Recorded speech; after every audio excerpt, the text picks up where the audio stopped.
Yesu ashimwe cyane bakundwa b'Imana isumba byose, mwaramukanya Imana ndetse mwirwanye nayo biterwa n'ahantu muherereye. Turabashuhuje rero, ni mwene so Kamanzi Alain Kamanzi ugarutse muri ka kanya keza ka Samari ibyanditswe. Uyu munsi tugiye gusoma izinga igitabo cya Yohana, ubutumwa bwiza bwa Yesu Kristo ko bwanditswe na Yohana intumwa. Iki ni igitabo nkunda by'umwihariko, si uko Bibiliya yose ntayikunda, ariko iyo bigeze muri Yohana ndahatinda cyane kuko ariho hari base de données, base y'agakiza kuzuye, base y'ubuzima, umwimerere wose wa Kristo, imirimo Yesu yakoze, uburyo ki Yohana yamuvuzeho cyane. Hari ukuntu bisa nkaho bitandukanyeho gatoya ku zindi ntumwa ko zamuvuze, ko Yohana yamutinzeho cyane. Igice cya mbere kitubwira, nakita ko ari agakiza kuzuye, kuko yatangiye aramusobanura aravuga ati mbere na mbere hariho jambo ngo yahoranye n'Imana, jambo nta kintu na kimwe kitarimwe na jambo ngo yari Imana. Arabanza aramusobanura igice cya mbere umurongo wa mbere, bigeze ku murongo wa 12 ngo nuko rero abamwemeye bakizera izina rye yabahaye ububasha ububasha bwo kwitwa abana b'Imana. Iyo ni salvation yuzuye. Nuko rero ubwo bigeze hepfo atwereka noneho uburyo ki yatangiye noneho no kuhamirizwa na Yesu na Yohana intumwa mu mirongo yo hepfo. Intumwa Yohana umubatiza atangira guhamya Kristo, atangira kuvuga yuko uwo yagiye mu iyerekwa abona uwo wamanukiwe ishusho y'intumwa, ijwi riramubwira ati uwo niwe uzaba niwe mwana wanjye, ari Imana iri kubimubwira. Abaramubonye, niwe waje kubibwira aba Andre n'undi mwigishwa mwene se Andre yari mwene se wa Yohana, Simoni Petero. Amaze kumubwira ati dore nguyu ntama w'Imana ukura ibyaha by'abantu. Andre yahise amukurikira ari kumwe n'undi mwigishwa. Amaze kumumenya, kuko Andre niwe mwigishwa wa mbere wanje kwakira Kristo, gukurikira Yesu, ahita ajya kubibwira mwene se Simoni Petero. Simoni akigera imbere ya Yesu aba aramurondoye, aramubwira ati wowe uri Simoni mwene Yona, kandi uzitwa Kefa, bisobanura ibuye, the rock. So rero icyo ni igice cya mbere. Igice cya kabiri kiratubwira iby'ubukwe bw'Ikana. Yesu ataha ubukwe bw'Ikana, nabyo bifite indi meaning. Igice cya gatatu kitubwira inkuru za Nikodemu, umugaragu w'Imana witwa Nikodemu ariko umunyedini, aho yaje kubonera agakiza kuzuye Yesu amwigaragarije. Bigeze ku murongo wa 16 nanone ngo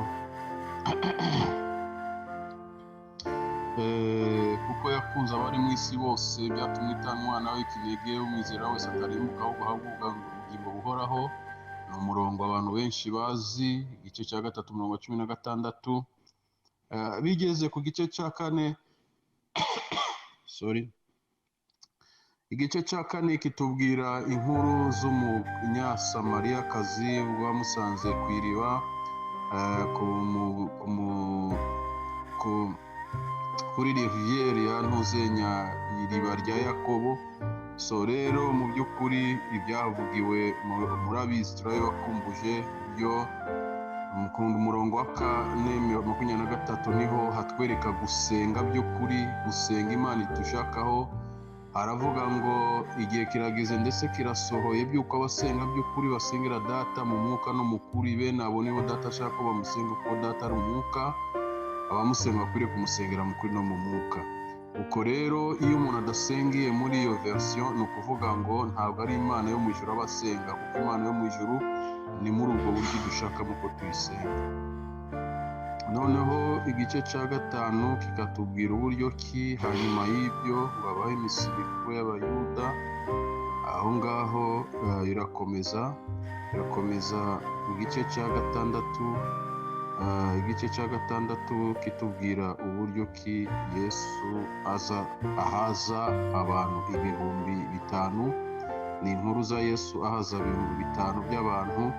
Igeze kuri verse 22 bikwereka iby'umutsima w'ubugingo, asobanura uburyo ki ari we mutsima w'ubugingo.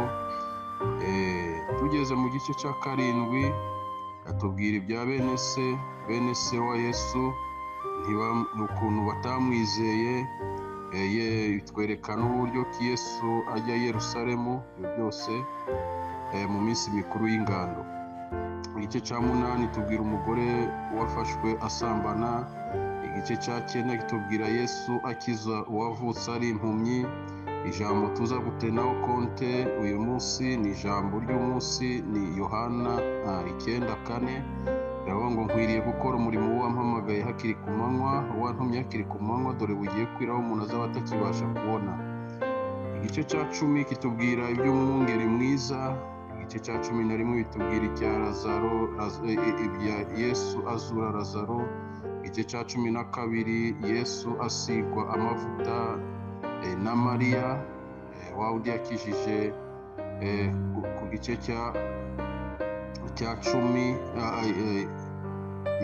wa wundi yakijije. Ku gice cya 8 Mariya wari wagiye kwica aza kumusiga amavuta bitewe n'icyo yamukoreye.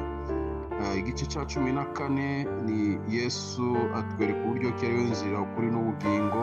Igice cya 15 atwereka yuko Yesu acira abigishwa umugani w'umuzabibu n'amashami yawo. Abizi ko yavuze ngo ni jye muzabibu mukaba amashami. 16 kitubwira uburyo ki Yesu abwira abigishwa be yuko bazarenganywa, ababwira akarengane bazahura nako kubwo kumwizera no kumuhamya. Bagiye tubibona.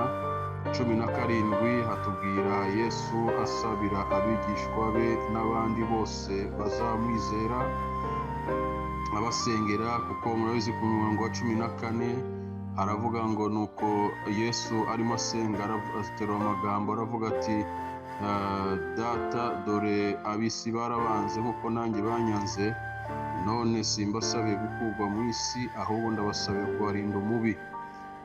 Ni isengesho Yesu yadusengeye, asengera abizeye icyo gihe n'abazamwizera bo batwebwe namwe. Ni ukuri Yesu yarakoze. Igice cya 18 niho rero ibyo byose abisi bakomeje kumugendaho. Haratwereka Yesu rero bamufata. Igice cya 18 niho biri. Igice cya 19 twereka Pilato acira Yesu urubanza. Pilato amucira urubanza, barimo bamusakuriza ngo barekure Baraba, ngo nuko. Igice cya 12 hatwereka uburyo Yesu kuzuka kwa Yesu. Igihe yazutse, ibyo yakoze, uko yahuye n'abantu mu mudugudu wa Emawusi, bigishwa 2 bagendana nawe ntibamumenya, baza kumumenya nyuma bavuyemo. Igice cya 21 nicyo cya nyuma, kiratubwira uburyo ki Yesu yiyereka abigishwa be ku nyanja ya Tiberiya. Numva ngo nibwo bwari ubwa kabiri muri yiyereka abantu. Yiyereka abigishwa be ku nyanja ya Tiberiya, ariko Petero yaje kuvuga ati mbonye ishyano, mbonye umwami wanjye ndi umunyaminwa yanduye cyangwa se nanduye. Yesu nibwo yaje kubabwira briefing. Muri verse ya 15 Yesu atwereka uburyo ki Yesu abaza Petero 3 kose ko amukunda. Aramubwira ati Petero urankunda? Inshuro ya 2 ya 3 aramubwira ati ragira umukumbi wanjye.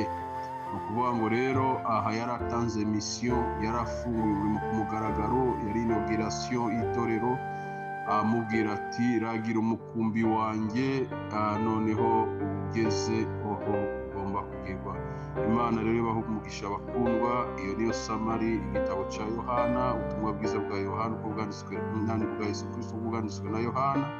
Umwami Imana akomeza bagasanire, turabakunda. Yesu akarushaho, izina ry'Imana ikomeze ihabwe icyubahiro mu izina rya Yesu, amen.